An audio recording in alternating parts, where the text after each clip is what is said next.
Hello दोस्तों, आप लोग कैसे हैं? आई होप कि आप लोग अच्छे होंगे। जैसा कि दोस्तों हमारा आर्ट एंड कल्चर का मेंस का सीरीज लगातार चालू है, तो हमने इसमें क्या क्या हमने इसमें दोस्तों वास्तु कला, इसके बारे में हमने सारा चीज़ देख लिया है। आज हमारा टॉपिक है मूर्ति कला। तो आज हम इसको देखेंगे। तो आप हमारी जो बाकी वीडियो देखे ना हो तो आप हमारा GS1 मेंस वाले में जाएंगे, प्लेलिस्ट। उसमें आपको मॉडर्न हिस्ट्री और उसके बाद आर्ट एंड कल्चर सारा चीज़ उसी में मिल जाएगा। ठीक दोस्तों, तो चलिए शुरू करते हैं बिना किसी देरी के। जैसा कि दोस्तों भारतीय मूर्ति कला, इसमें कौन कौन से क्वेश्चन पूछे गए हैं उनको थोड़ा सा देख ले रहे हैं। स्पष्ट करें कि मध्यकालीन भारतीय मंदिरों की मूर्ति कला उस दौर के सामाजिक जीवन का प्रतिनिधित्व करती है। यानी कि जो उस समय मध्यकालीन में मंदिर में मूर्ति बनती थी, वो उनके सामाजिक जीवन को रूबरू उतार दे रही है ना। इसका मतलब वो निर्धारण होता है कि नहीं होता, उससे हमको उसके बारे में बताना है। दूसरा क्वेश्चन क्या है? गंधाराई कला जो गंधार की थी, ठीक, गंधार की, उसमें मध्य एशियाई एवं यूनानी बैक्टीरियाई तत्वों को उजागर करना। जो गंधार की कला है उसमें मध्य एशियाई के कौन कौन से गुण, ठीक, उसमें है, उसको हमको बताना है। गंधार मूर्ति कला रोमन वासियों की उतनी ही ऋणी थी जितनी कि वह यूनानियों की। मतलब जैसे यूनानियों में इसका गंधार जो मूर्ति कला है उसमें यूनानियों का रूप देखने को मिलता है ज़्यादा, पर उससे ही ज़्यादा हमको किस में मिलता है? जो रोमन वासी हैं, जो रोमन की मूर्ति की वास्तुकला है उसमें भी देखने को मिलता है। तो हमको मतलब इन दोनों के बारे में बताना है। ठीक दोस्तों, चलिए शुरू करते हैं। तो जैसा कि हड़प्पा कालीन की जो मूर्ति है उनके बारे में हम यहाँ देखेंगे, शुरू करेंगे। तो हड़प्पा कालीन की जो मूर्ति है उसमें मिट्टी की मूर्ति, धातु की मूर्ति, पत्थर की मूर्ति, ये तीनों मूर्ति बनी है। जैसा कि हम पहला देखते हैं पत्थर की मूर्ति। हड़प्पा और मोहनजोदड़ो में पाई गई मूर्तियों त्रिआयामी वस्तु बनाने का उत्कृष्ट उदाहरण है। किसका है? त्रिआयामी, ठीक। यानी कि कैसा है कि मतलब इसमें जो मूर्ति बनती है उसको आप सामने से देखेंगे, ठीक, पीछे से देखेंगे या फिर साइड से देखेंगे, वो मतलब चारों ओर उसकी मूर्ति की जो बनावट रहती है वो अच्छी दिखती है, ठीक। उसके बाद हम देखते हैं पत्थर की मूर्तियों में दो व्यक्ति ज़्यादा चर्चित हैं। कौन कौन से? जिसमें कि एक है पुरुष का धड़, जो लाल पत्थर, जो लाल चूना पत्थर है उससे बना हुआ है, ठीक। और दूसरा क्या है? एक दाढ़ी वाला पुरुष है, जो आवछ मूर्ति है, जो किससे बनी है? सिल खड़ी से बनी है। ये जो पत्थर की मूर्ति वो बनी है मूर्ति हड़प्पा कालीन में, ये सबसे ज़्यादा क्या है? फेमस है, ठीक। उसके बाद देखते हैं मोहरे। इसको क्यों देखेंगे? क्योंकि जो इनकी मोहरे थे उसमें भी जो मूर्तियां हैं बनती थी, चाहे जानवर हो, देवता हो, प्रतीक हो या नक्काशी उसमें की जाती थी, तो उसको भी हम उस इसके अंतर्गत ले आएंगे, ठीक। जैसे जानवर, देवता, प्रतीक इत्यादि की जो नक्काशी उसमें होती थी वो भी इसके अंतर्गत आ जाती है, ठीक। जिसमें कि व्यापार एवं प्रशासनिक उपयोग हेतु इस्तेमाल होता था। इसका जो उपयोग, जो मोहरें होती थी, ये किसका? व्यापार और प्रशासनिक उपयोग में इसका इस्तेमाल होता था। स्टीटाइट से ये क्या होता था? मिल के बनता था, जिसमें कौन कौन से तत्व होते हैं? तांबा होता था, कांस और मिट्टी से भी मतलब था, तो इसलिए स्टीटाइट से बना होता है, ठीक। उन पर एक सींग वाले सांड, इसको याद रखना, सींग वाले सांड, गैंडा, बाघ, हाथी, जंगली भैंसा, बकरा आदि जो जानवर थे, पशु थे, उनकी सुंदर आकृति उसमें बनी है। इसके अलावा क्या है? जैसे पेड़, मानव की आकृति इनमें मिलती है, ठीक। ये मुद्राएं बाजूबंद के तौर पे पहनी जाती थी, जो महिलाएं के हाथों में या पुरुष के हाथों में साइड में यहाँ जो पहने बाजूबंद। ठीक, इनकी जो मानक मुद्रा है वो 2 मतलब 2 × 2 के इंच के जो वर्गाकार में है, कि जैसे 2 सेंटीमीटर है तो 2 सेंटीमीटर इधर। ठीक, इनका जो आकार कैसा होता था, वर्गाकार, आयताकार, त्रिकोणी, कुछ भी हो सकता है। ठीक, ऐसा कोई फिक्स नहीं था। और इनका जो उपयोग अधिकतर जो माना जाता है, इस शिक्षण उद्देश्य के लिए इनका उपयोग होता था। ठीक, मतलब मैं आपको इसमें ये चीज़ समझा दिया, इसमें आपको बस इतनी चीज़ ही पता होनी चाहिए थी, एक ये। ठीक, जैसे हम अभी जो टॉपिक देख रहे, और एक ये मूर्ति कला वाला, पर मैंने ये चीज़ बता दी कि इसका उपयोग कहाँ होता था, ये कितनी, बस ये थोड़ा फैक्ट के लिए है। ठीक, उसके बाद हम देखते हैं टेराकोटा, जो मिट्टी की मूर्तियां बनती थी उनको बोलते थे। ठीक, टेराकोटा मूर्तियां बनाने के लिए पकी हुई मिट्टी के उपयोग को ये दिखाता है। ये पत्थर और कांसे की जो मूर्तियां हैं, जितनी अच्छी तो नहीं होती थी, पर ये मतलब ठीक होती है। जैसे मातृ देवी की आपको मूर्ति मिलेगी, टेराकोटा के खिलौने मिलेंगे, पशुओं की मूर्ति, छोटी जो गाड़ियाँ होती हैं, खिलौने, पहिए, तो ये सारी चीज़ें मिट्टी की बनती थी। ठीक, मूर्तियाँ ये हमको किस में देखने को मिलेंगी, हड़प्पा कालीन में मिलेंगी। उसके बाद हमको क्या मिलेंगे, मिट्टी के बर्तन। ठीक, जिसमें कौन कौन से होंगे, एक होंगे चित्रित, एक होंगे सादे। चित्रित में लाल व काले रंग के होंगे, और सादे में लाल चिकनी मिट्टी के बने होंगे। ठीक, सिंधु घाटी में पाए गए मिट्टी के जो बर्तन हैं, अधिकतर कुम्हार की चाक पे बनाए गए। ये याद रखना, किसकी, कुम्हार की चाक पे बनाए गए हैं। ठीक, अनाज और पानी भंडार, सजावटी संयोजन के लिए भी इनका प्रयोग होता था।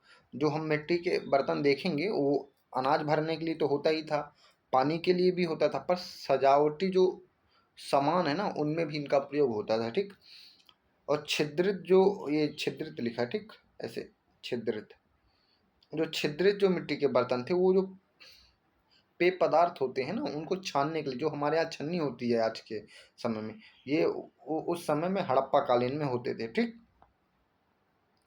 उसके बाद आते हैं आभूषण। आभूषण में भी आप देखेंगे क्या होता है, आभूषण में भी छोटे छोटे लोगों के मूर्तियां उसमें होती हैं, उकेरी होती हैं, नक्काशी होती है बारीकी से। ठीक, जैसे गहने, वस्तुमूल, धातुएं, रत्नों से लेके पकी हुई मिट्टी तक बने होते हैं, मिट्टी के भी बने होते हैं। तो हम जो भी चीज़ बना सकते हैं मूर्ति कला के अंतर्गत, तो वो आ जाएगा। ठीक, जिसमें मूर्तियां बनी हो कुछ भी। पुरुष और स्त्री इसको गले के हार में, फीते, बाजूबंद, अंगूठियों के रूप में पहनते हैं। ठीक, और जो स्त्री होती है अपने कान में, पैरों में पैजनियाँ, ठीक, ऐसे में इनका उपयोग करती हैं। मनके बनाने का उद्योग काफ़ी विकसित था, जो कहाँ हमको मिलता है, लोथल में मिलता है। ये लोथल कहाँ है, गुजरात में है। ठीक, जिससे इसमें नीलम, क्वार्टज, स्टेटाइट से ये क्या होते हैं, बने होते हैं आभूषण। ठीक, अब आता है मेन चीज़। अभी तक तो हम ऊपर जो देख रहे थे तो नॉर्मल था, अब एक आता है कांसे की ढलाई। ये मूर्ति कला में हड़प्पा कालीन में सबसे ज़्यादा महत्वपूर्ण कौन था, ये कांसे की मूर्ति। ठीक, जो व्यापक पैमाने पे बना है, और ये लुप्त मोम तकनीक के प्रयोग पे बना होता है। कौन सी तकनीक, लुप्त मोम तकनीक। जिसको मतलब बनाते कैसे उसके बारे में हम देखेंगे।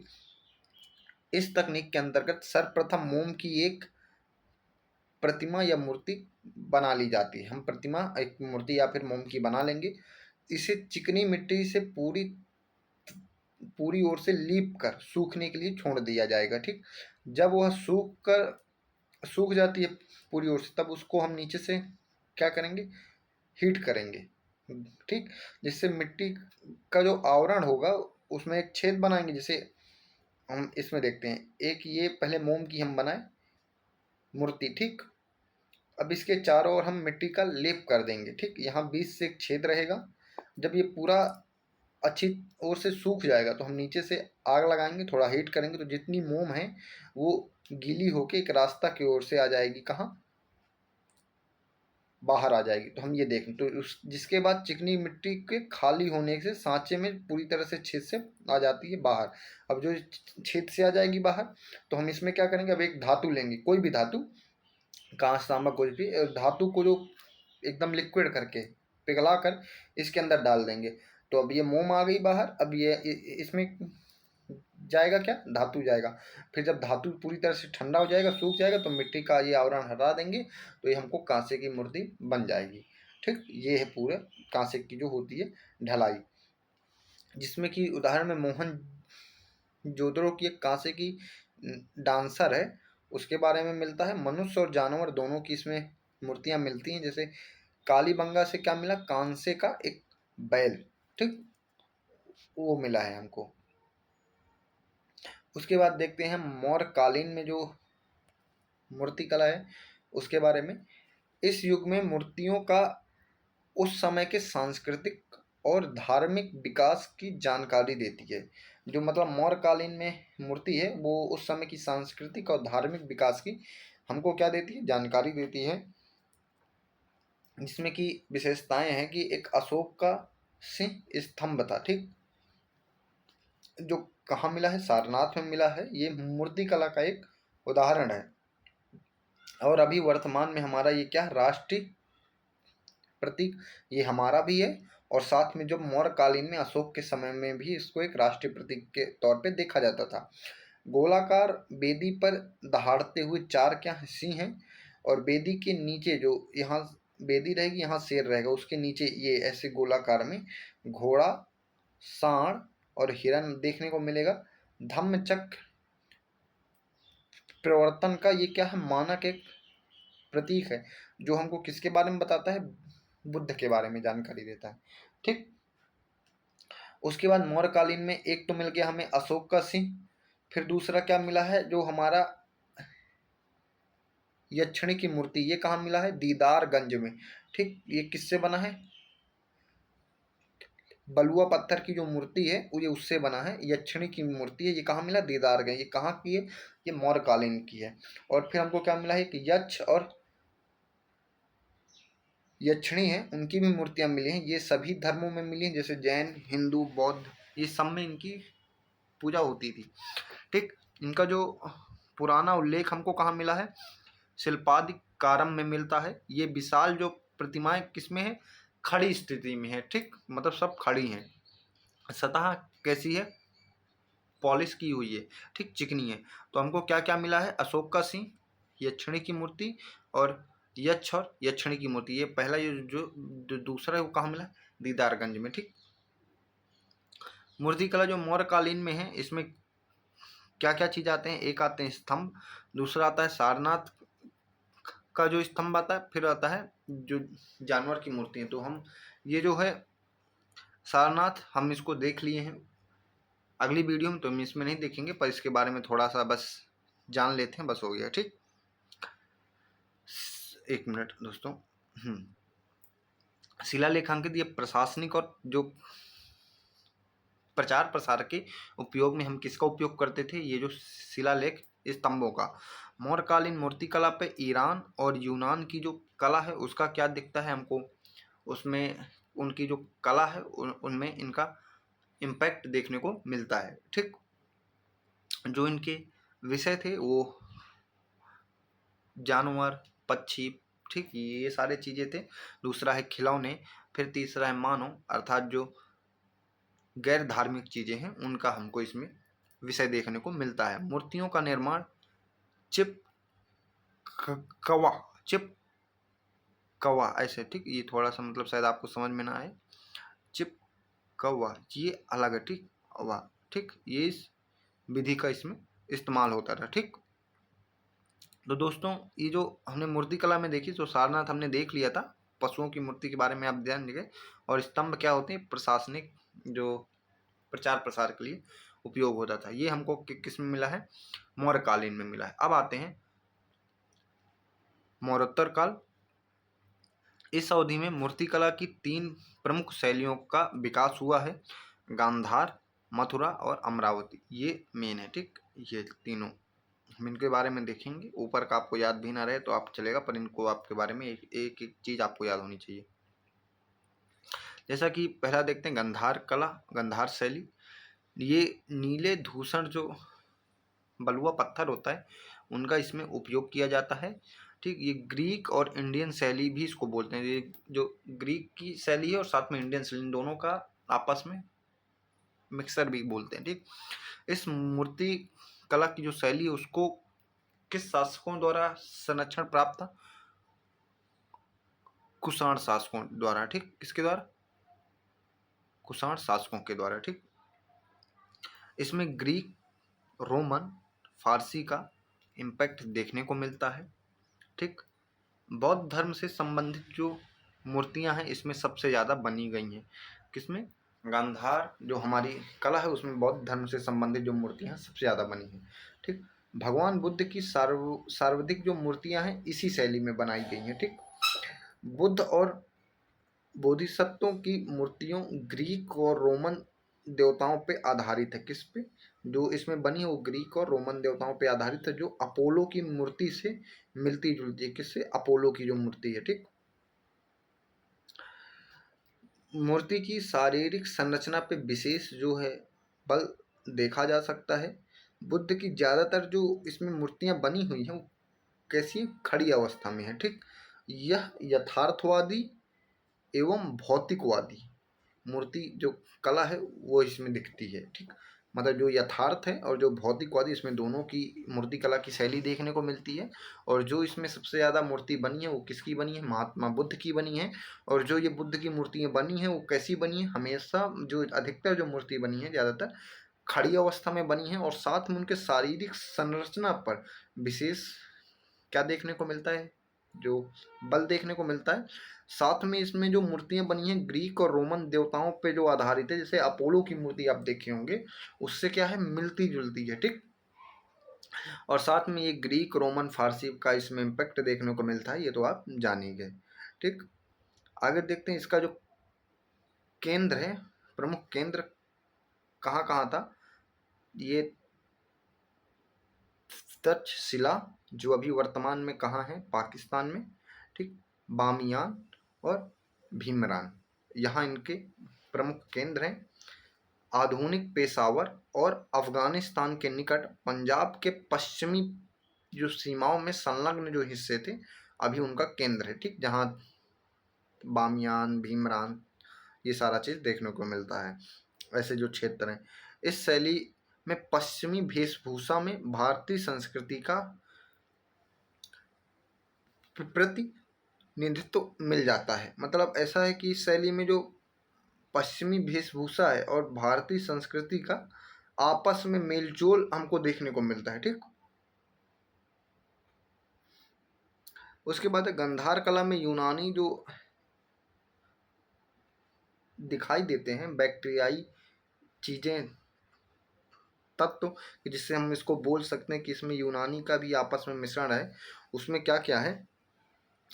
यूनानी का क्या क्या है इसमें देखेंगे। रोमन धर्म की मानव रूपाकार जो परंपराओं को इसने अपनाया है, कि रोमन धर्म में जो मानव का रूपाकार, जो मानव की मूर्तियां बनाई जाती हैं, उनकी जो परंपराएं उनको अपनाया। बुद्ध को युवा अपोलो के जैसे उनका मुख और वस्त्रों को किया, कि बुद्ध को हमेशा क्या बनाया?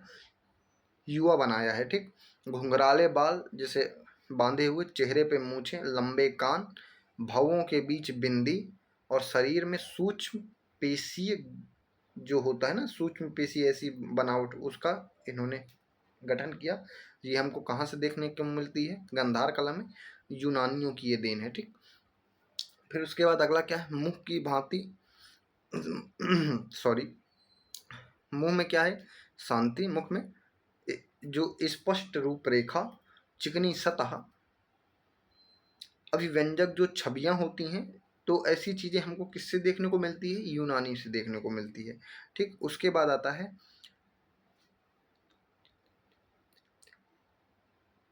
बैक्टीरियाई तत्व। इसमें ये कहाँ का है? पश्चिम एशियाई का है। ठीक, इसका केंद्रीय एशियाई जो इसमें है तत्व, वो भी हमको देखने को मिलता है। ठीक, और साथ में बुद्ध के सिर के पीछे इसमें गोलाकार क्या आभा मंडल हमको प्राचीन जो फारसी और जो ग्रीक कला होती है उनमें जो सौर देवताओं के से संबंधित होता है वो हमको देखने को मिलता है। जो बुद्ध के पीछे आभाकार एक गोलाकार ऐसे बना रहता है ना चक्र, वो किसकी देन है? इनकी देन है। ठीक, उसके बाद है सिर पर शंक्वाकार और नकुल जो नुकीले मुकुट होते हैं वो भी हमको इनकी देन आती है, जो जैसे कोई भी सीथियन टोपी मिलती जुलती है ना उससे। गांधार कला में अग्नि पूजा का बारंबार चित्रण संभवतः ईरानी जो स्रोत है उससे मिलता है। ठीक, उसके बाद आता है क्या हमारा मथुरा की जो मूर्ति कला है उसके बारे में हम देखेंगे। ये भारत की खुद की है, स्वदेशी मूर्ति कला है। इसमें तीनों धर्मों की मूर्ति मिली, हिंदू बौद्ध जैन। ठीक, प्रतीक का प्रभावशाली उपयोग हुआ है। शिव को किसमें लिंग के और तथा मुख लिंग के माध्यम से दिखाया गया है। बुद्ध को दो बोधि तत्वों से घिरा हुआ है, जैसे कमल को पकड़े हुए एक दिखाया गया है, एक ब्रज को पकड़े हुए। ठीक, इनको राजकीय संरक्षण प्राप्त था, लेकिन वास्तविक जो विकास वो किसके रूप में हुआ? लोक आर्ट के रूप में हुआ, लोक कला के रूप में। ये आध्यात्मिक शैली में इनका ज़्यादा उपयोग हुआ है। भगवान बुद्ध को इसमें कैसा दिखाया गया? दुबला पतला दिखाया गया, लेकिन चेहरे पे क्या थी? चमक अत्यधिक तेज था। ठीक, इनकी जो मूर्तियां बुद्ध काल में मिली, मतलब बुद्ध की मूर्ति जो मथुरा शैली में मिली हैं। ठीक, अधिकतर जो मूर्तियां हैं वो इसमें कैसी मिली है? बुद्ध की बैठे हुए मिली है। ठीक, और उसमें जो गंधार कला में कैसी खड़ी हुई मिली है। ठीक, इस शैली में लाल जो बलुआ पत्थर है उसका उपयोग हुआ है। इसका प्रमुख केंद्र मथुरा, सारनाथ और सांची है। ठीक, तीसरा है अमरावती शैली। ये भारत के साउथ में है, दक्षिणी भाग में। सातवाहन शासकों द्वारा इसको संरक्षण प्राप्त था। ठीक, गतिशील जो आकृतियों के उपयोग पर अधिक जो है बल मिलता है। त्रिभंग जो आसन है, इसमें कैसा आसन है? त्रिभंग, तीन झुकावों के साथ इसमें जो शरीर है उसकी बनावट मिलती है। और इसमें किसका उपयोग मिलता है? संगमरमर का उपयोग मिलता है। ठीक, बौद्ध हिंदू जैन और गैर जो धार्मिक मूर्तियां हैं इनमें इनका निर्माण हुआ है। इसका केंद्र है अमरावती। ठीक, जो कहाँ? आंध्र प्रदेश में। और घंटसाल, नागार्जुन कोंडा। ठीक, ऐसे जो स्थान है इसके प्रमुख।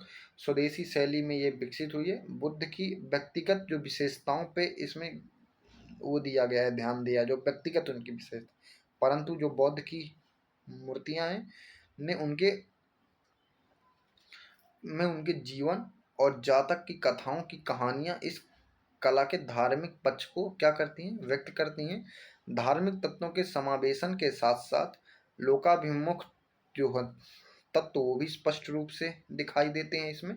कुछ मूर्तियों में स्त्रियों को बुद्ध के पांव पूजते हुए दिखाया गया है। इसमें किसमें है? ये अमरावती शैली में है। आभूषण की न्यूनतम संख्या स्त्रियों में आभूषण के प्रति आकर्षण को क्या करता है? नीचा करता है। ठीक, तो ये हमको किसमें देखने मिलते? साउथ की अमरावती शैली में। और ये उसके बाद है काम विषयक जो कुछ मूर्तियां हैं वो हमको मिलती हैं। बुद्ध के जीवन की घटनाएं, पूर्व जो उनका है जन्म, उसकी कथाओं का चित्रण भी हमको इसमें मिलता है। ठीक, जैसे हम एक मैप के द्वारा देखेंगे कि जो साउथ का है यहाँ इसमें क्या मिलेंगी? अमरावती, और ये यहाँ मथुरा, सारनाथ सांची में मथुरा शैली, और ये गांधार शैली यहाँ बेलग्राम, तक्षशिला, गांधार, भीमरान। ठीक, अब तीनों में एक बार थोड़ा अंतर को देख लेते हैं कि चीज़ें याद रहें, क्योंकि ये सबसे ज़्यादा है जरूरी। जैसे आधार क्या है? बाह प्रभाव। तो गांधार शैली में किसका प्रभाव था? यूनानी का। और मथुरा और जो अमरावती इसमें किसी का प्रभाव नहीं था, ये इससे मुक्त थी, ये खुद की थी, भारत की। ठीक, स्वदेशी रूप से। इसमें जो सामग्री उपयोग होती थी गांधार कला में नीले धूसर जो बलुआ पत्थर का उपयोग होता था, मथुरा में लाल जो बलुआ पत्थर है उसका उपयोग होता था, ठीक। और जो अमरावती में सफेद जो संगमरमर का उपयोग होता था, ठीक। धार्मिक जो इम्पैक्ट देखने को मिलता है, प्रभाव, वो जो हमको गांधार में देखने को मिलता है, ये ग्रीक और जो रोमन देवताओं से ये क्या होती हैं, प्रभावित। और मथुरा में हिंदू जैन बुद्ध का जो धर्म है उससे प्रभाव मिलता है। और मुख्य रूप से जो अमरावती में मुख्य रूप से किसका है, बौद्ध का, ठीक। बौद्ध का प्रभाव। संरक्षण में क्या है, जो कुषाण शासक हैं वो गांधार और मथुरा दोनों के संरक्षक हैं, और अमरावती में सातवाहन शासक हैं, ठीक। इसका जो क्षेत्र है उत्तर पश्चिम का सीमांत क्षेत्र है कंधार वाला, इसमें मथुरा सारनाथ और सांची वाला हो गया। इसमें साउथ का जो कृष्णा और जो गोदावरी जो है ना नदी, उनके जो नीचे का क्षेत्र है, जो निचली घाटी है। विशेष मूर्तियां इसमें कौन सी बनी गई हैं, गांधार में जो आभूषण की मात्रा रहेगी कम, योगी की मुद्रा रहेगी, साथ में सिर पे उभार और क्या रहेगा, घुंघराले बालों से बना जटा। और इसमें मथुरा कला में मुस्कुराते हुए चेहरे और कपड़े की मात्रा रहेगी न्यूनतम तंग, और हष्ट पुष्ट जो है ये शरीर नहीं होगा। इनका कैसा शरीर होगा, दुबला पतला, ठीक। और कैसे होगी, इसमें जो मूर्ति रहेगी हमेशा बैठी हुई रहेगी पद्मासन में, और इसमें मूर्ति कैसी होगी, हमेशा खड़ी हुई। और इसमें कैसी, बुद्ध की जो व्यक्तिगत जो विशेषताओं हैं ये उसमें दिया जाएगा, बल्कि इसमें अमरावती शैली में, ठीक। अब देखते हैं गुप्त काल, जिसमें गुप्त काल 320 से 550 ईस्वी में इसकी विशेषताएं हैं। ये आर्ट का क्लासिक शिखर इसको बोला जाता है, स्वर्णिम युग बोला जाता है, जिसमें हिंदू बौद्ध जैन परंपराओं का संगम मिलता है। इसमें धार्मिक जो मूर्तियां बनी हैं वो हिंदू देवी देवताओं, बुद्ध की, और जैन तीर्थकार हैं उनकी भी इसमें मूर्तियां मिलती हैं। गुप्त कालीन जो मूर्तियों में अक्सर जो विष्णु को विभिन्न रूपों में दिखाया गया है, किसमें, विभिन्न रूपों में, तो मतलब अधिकतर किसकी मूर्ति बनी है, विष्णु की।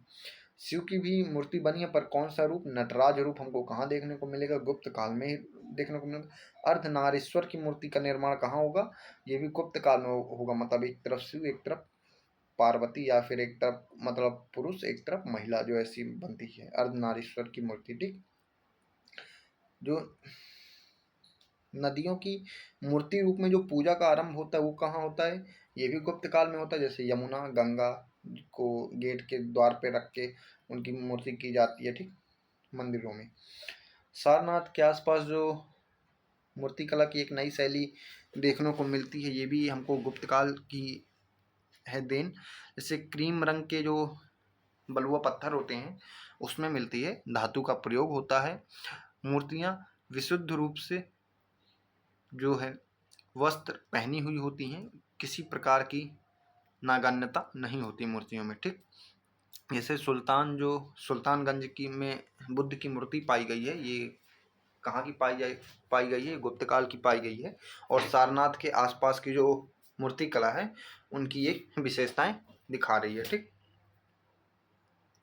उसके बाद देखते हैं चोल काल में जो मूर्ति कला है उसके बारे में। तो चोल जो मूर्ति कला है उसकी जो सजावट में मूर्तियों पे विशेष महत्व देखने को मिलता है। जैसा कि पहला है नटराज की मूर्ति जो कांस की है, वो सृजन और जो विनाश के एक लाइन से बनी हुई लयबद्ध रूप से जो देखने को मिलती है चोल कालीन में। जो नटराज की मूर्ति, एक नटराज की मूर्ति हमको कहाँ मिलती है, गुप्त काल में। और इसमें एक नटराज की मूर्ति जो कांस की है, उस मतलब निर्माण जो किसका है, सृष्टि का निर्माण और सृष्टि का विनाश, इससे लयबद्ध रूप से ज्वाइंट हुई है, ठीक। तीसरा है देवताओं और चक्रों का इसमें क्या है प्रतीक, पौराणिक जो दृश्य हैं उनको हमको दिखाई देते हैं, किसमें, देवताओं और चक्रों के प्रतीक के रूप में, ठीक। और फिर तीसरा क्या, कांस की ढलाई, इसकी क्या है विशेष जो विशेषता है वो देखने को मिलती ही है, ठीक। ये रहा हमारा क्या, चोल कालीन की मूर्ति कला। उसके बाद आते हैं खजुराहो के स्मारक जो एमपी में स्थित है। स्थापत्य कला की भव्यता जो नक्काशी इसमें की गई है, बारीकी जो नक्काशी की गई है वो खजुराहो में की गई है। देवी देवताओं और जो कामुक जो मूर्तियां हैं, तो उनकी जो मूर्तियां हमको कहाँ देखने को मिलेंगी, खजुराहो के स्मारकों में देखे गए हैं। कंदरिया महादेव मंदिर का जो उदाहरण है आप उसमें देखेंगे, आप गूगल में सर्च करेंगे उसमें देखेंगे जो कामुक मूर्तियां हैं ना, आप देखेंगे वो बहुत नक्काशी और जट्टा, मतलब एकदम जटिल, उसको बनाना इतना आसान नहीं है। तो वो हमको किस में देखने को मिलेगा, खजुराहो के स्मारक में, ठीक। कामुक मूर्तियां जिससे उनको बारे में हम देखेंगे। तंत्रिका प्रथाओं और जो इंसान पैदा होता है, जन्म लेता है, उसके जो पूजा पद्धति अनुष्ठान से जोड़ते हुए हमको मिलेंगी, ठीक। और देवी की जो ऊर्जा है उसको ज्वाइंट होगा, उसका एक जो कामुक है ना, मतलब कामुकता आप समझिए, कामुकता का मतलब एक अलग ही चीज उसमें देखने को मिलेंगे उन मूर्तियों में, ठीक। तीसरा है होयसल, इसमें चेन्नाकेशव मंदिर, होयसलेश्वर मंदिर जो सूक्ष्म नक्काशीदार मूर्तियां इसमें बनाई गई है। किसमें, पौराणिक जो कथाएं हैं उनसे होयसल में मिलता है। विजयनगर साम्राज्य में जैसे हम्पी का एक मंदिर हो गया, विरूपाक्ष मंदिर, देवी देवताओं और पौराणिक जो मूर्तियां हैं और इसमें धार्मिक जो डाइवर्सिटी मिलती है वो हमको देखने को मिलेगा, ठीक। जैसे अब फिर उसके बाद आते हैं इसमें, ऐसे देखिए मुगल काल, जटिल और जड़ाऊकार। एक मिनट रुक जाइएगा थोड़ा सा, हाँ,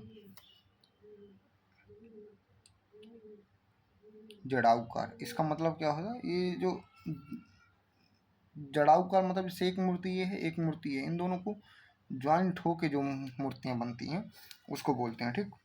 ये कोई आसान नहीं है, ठीक। उसके बाद है नाजुक नक्काशी वाली एक मूर्ति है, पशु जो फूल पौधे के पैटर्न है उन पे बनती है। उसके बाद जैसे हम फारसी, इस्लामी, भारतीय शैली है, इनमें इन सब का इसमें क्या देखने को मिलता है, एक इम्पैक्ट देखने को हमको मिलता है, ठीक। उसके बाद अगले देखते हैं, मूर्ति जो, एक मिनट रुकिएगा, हाँ, जो दोस्तों मूर्ति कला उसका उद्देश्य क्या है, जीवन के जो विशिष्ट परिदृश्य हैं उनको दिखाना, आसपास के क्षेत्र की जो गतिविधियां हैं उनको दिखाना, धार्मिक महत्व जैसे मंदिर पूजा पद्धति को अपने दिखाना, विचारों को दिखाना, ऐतिहासिक व्यक्तियों को, यहाँ तक कि वीर पौराणिक जो कथाएं हैं उनको दिखाने की कोशिश जो करना, वो हमारा इसका क्या होता है, उद्देश्य हो जाता है, ठीक। जो भारतीय कांस की जो प्रतिमाएं देखने को मिलती हैं वो सिंधु सभ्यता में लुप्तमोन तकनीक का विकास, मिस्र धातु का जैसे कांसा हो गया, मोहनजोदड़ो से प्रताप जो डांसर है उसकी जो मूर्ति कांस की सबसे पुरानी मूर्ति है, ठीक। ये महाराष्ट्र में दैमाबाद, उसमें कौन सी एक मूर्ति मिली है, रथ की प्रतिमा, ठीक, गोलाकार उसमें पहिए देखने को मिलेंगे, वो भी कांस की प्रतिमा है। उसके बाद एक मिनट, हाँ, जो कुशाल काल में बिहार में चौसा स्थल में जैन तीर्थकर की जो मूर्ति, भारतीय मूर्तिकला पुरुष के अंगों प्रत्यंगों सुडौल शरीर का हमको जो निर्माण मिलता है वो देखने को मिलेगा। गुप्त काल में सुल्तान जो सुल्तानगंज की बुद्ध की प्रतिमा है। महाराष्ट्र से प्राप्त वकाटक जो कालीन कांस की प्रतिमा है वो बुद्ध की हो गई।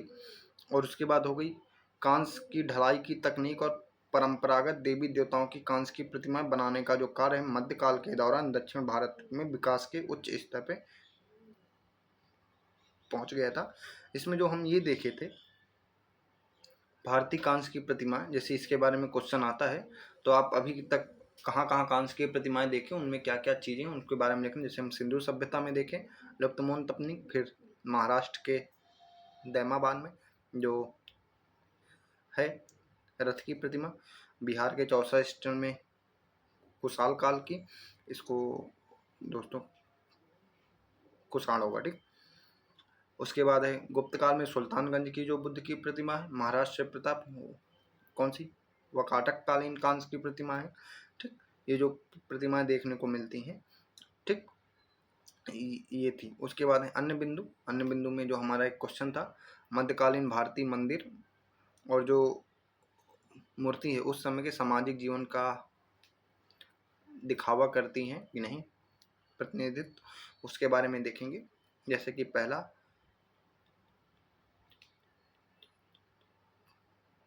पुरातात्विक जो साक्ष्य देखने को मिलेंगे, तंजावुर का